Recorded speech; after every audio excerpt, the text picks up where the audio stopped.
এখন আপনারা দেখবেন জ্যোতির রান্নাঘর। আজ আমি আমার রান্নাঘরে বানাবো, দেখুন এই যে চিচিঙ্গা। এই চিচিঙ্গাটা আমি একটু অন্যরকম স্বাদের করে বানাতে চেষ্টা করছি। আপনারা দেখুন, আশা করি আপনাদের ভীষণ ভালো লাগবে।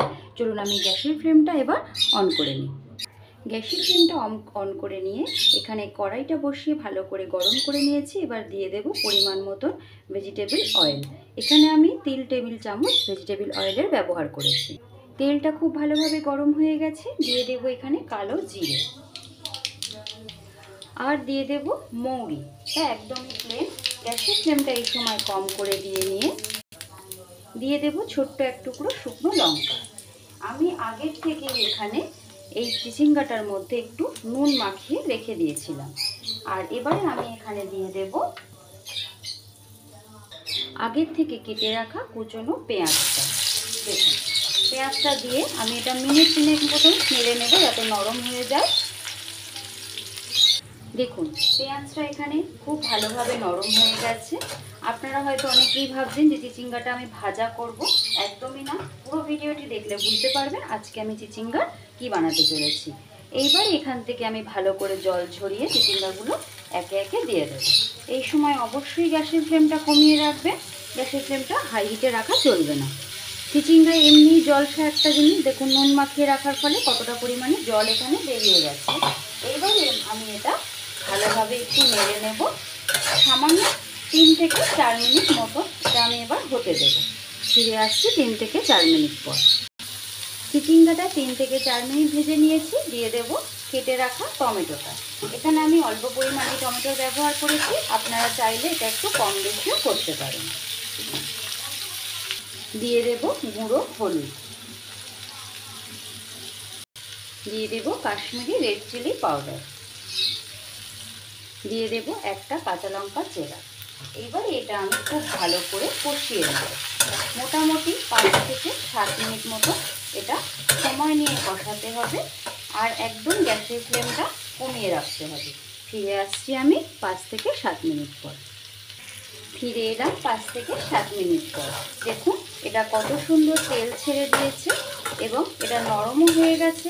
এই সময় এতে আমি দিয়ে দেব আগের থেকে পেস্ট করে রাখা এই পোস্তটা আমি একটু জলে ভিজিয়ে রেখেছিলাম, সেটা আপনাদেরকে দেখানো হয়নি।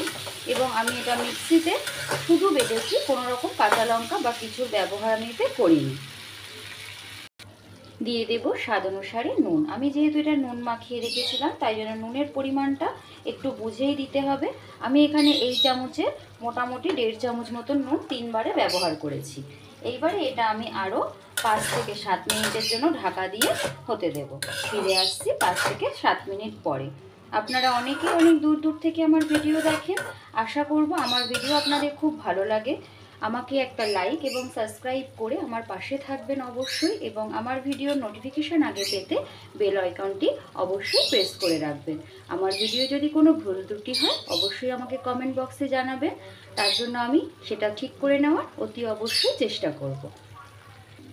ফিরে এলাম আমি ঠিক 7 মিনিট পরে। দেখুন জিনিসটা কত সুন্দর হয়েছে এবং এটা সম্পূর্ণ সেদ্ধও হয়ে গেছে, নরমও হয়ে গেছে। দেখুন খুব সুন্দর। এটা রাতে রুটির সাথে বা লাঞ্চ বক্সে আপনারা নিয়ে যেতে পারেন। যারা চিচিঙ্গা খেতে পছন্দ করেন না তারা এইভাবে বানিয়ে খেয়ে দেখুন, ভীষণ সুস্বাদু হয়। দিয়ে দেব 1/2 চামচ পরিমাণে চিনি। এটা একটু ঝাল মিষ্টি খেতে হয়, কিন্তু যারা চিনি খান না তারা চাইলে এটা একদমই স্কিপ করে যেতে পারেন। দেখুন এটা সম্পূর্ণ রেডি হয়ে গেছে। আমি এটা আরেকটু শুকনো করে নামিয়ে দেব। রেডি হয়ে গেল আজকে মশলাদার চিচিঙ্গা পোস্ত। ভিডিওটি যদি আপনারা স্কিপ না করে থাকেন তাহলে আশা করব সম্পূর্ণ ভিডিওটি দেখলে বুঝতে পারবেন। গ্যাসের ফ্লেমটা অফ করে নামিয়ে আপনাদেরকে দেখাচ্ছি। দেখুন রেডি হয়ে গেল আজকে চিচিঙ্গা মশলা পোস্ত। এটি যদি আপনাদের ভালো লেগে থাকে আশা করব আপনারা একটু লাইক, কমেন্ট অ্যান্ড সাবস্ক্রাইব করে আমার পাশে থাকবেন, এবং যদি কোনো ভুল ত্রুটি হয়ে যায় আমাকে অবশ্যই জানাবেন, আমি সেটা শুধরে নেওয়ার চেষ্টা করব। এতক্ষণ ধরে আমার ভিডিওটি দেখার জন্য, আমার সাথে থাকার জন্য আপনাদের সকলকে অসংখ্য ধন্যবাদ। আপনারা সকলেই ভালো থাকুন, সুস্থ থাকুন।